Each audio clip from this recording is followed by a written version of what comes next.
since probably, I don't know, pretty much about 96, about then. And first guy, well, we had a little, you know, I play one instrument, and we had a little count up, and it turns out the band can play 49 instruments. And maybe that's normal. I don't know. They just seem abnormal to me.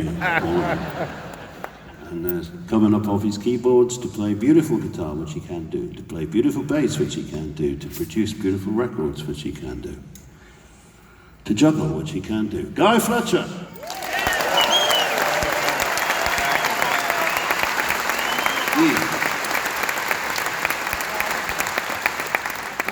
Next to Guy will be, now this chap can play 10 instruments or so, but of course is a master of the guitar. And on this song he's going to play a bouzouki. It's Richard Bennett.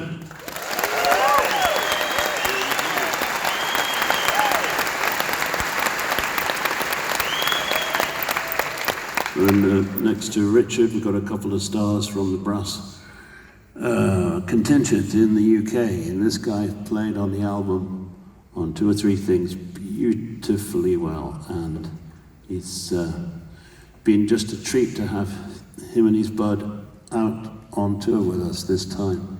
And he's brought 3 instruments, I believe. He has his trumpet, he has his flugelhorn, and he has his cornet. He might have something else, but I wouldn't know about it. Tom Walsh.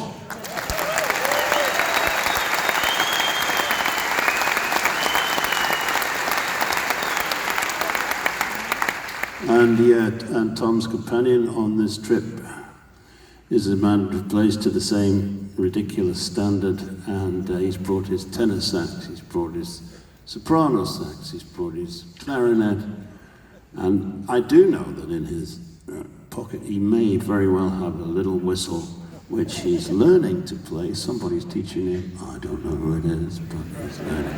It's all going on back there. A fabulous musician, Graham Blenders.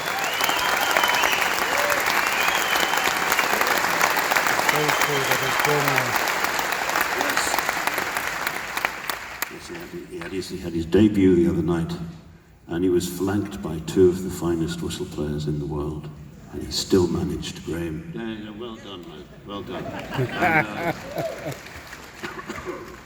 the 3 strong men in the band now, big guys. This guy's done years and years with me off and on. He's going to play Celtic drum on the song. It's called the Boran, and I fell in love with that instrument years and years ago. I thought I'd learn to play it. I thought, how hard can it be? And I found out and failed. But this guy's very clever. He can play lots of instruments. Danny Cummins.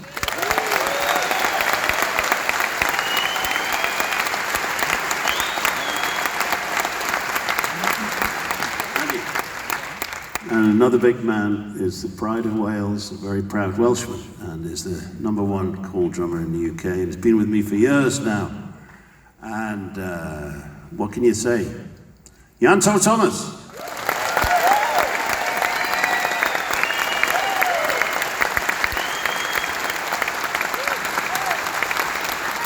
Big man, small drum. And big man, big bass on this song, and I was looking for somebody to play string bass years ago because I was starting to write songs that needed a string bass. And he was playing bass guitar and string bass in a little club. I thought I'd made an amazing discovery. Just a discovery of a lifetime. That was 94, I don't know when, 94 or 96 or something. And I'm a guy, you know, not good on dates. And he knocked me out. And then, of course, I found out very shortly afterwards that he was very much in demand as a bass player, of course, already. But didn't stop him sticking around. From Madison, Wisconsin, Glenn Walk.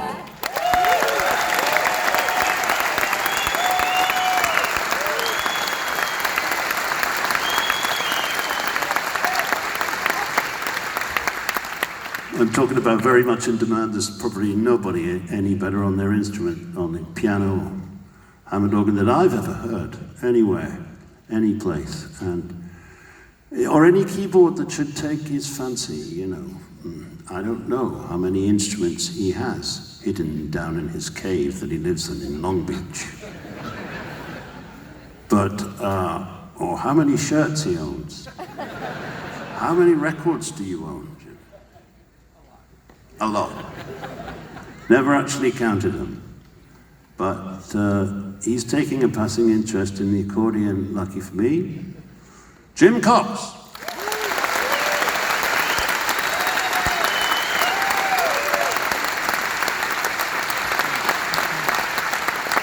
Yeah, Jim's probably got about as many records as his fellow Californian over here, Ricardo. Richard Bennett's got an enormous collection of records as well. So it's like having just, anytime you got a little question, you know, just put it on a folded piece of paper, throw it up on the stage. And if anything's been bothering you lately, they can sort it out.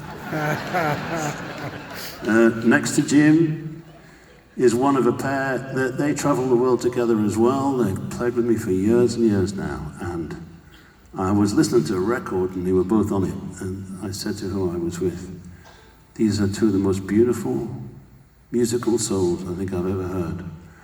And everything else about them is totally horrible. But they've got these beautiful musical souls. And they go off together as well, and they investigate Guinness in various parts of it.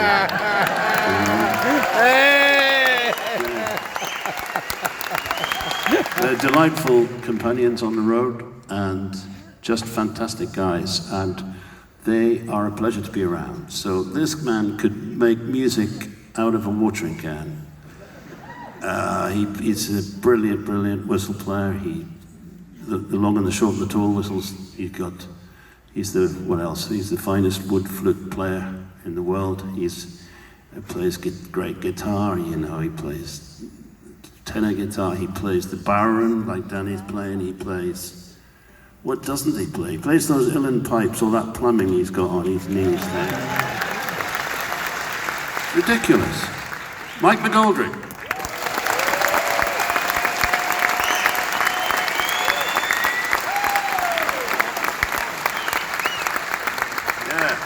So if all the strings broke on his guitar, he'd still be able to make music with it. And, you know, and the chap next to him, just to make you really sick, does exactly the same thing. He does it all. He plays all those whistles. He does all, well, you've seen him. And, you know, music just out of every pore.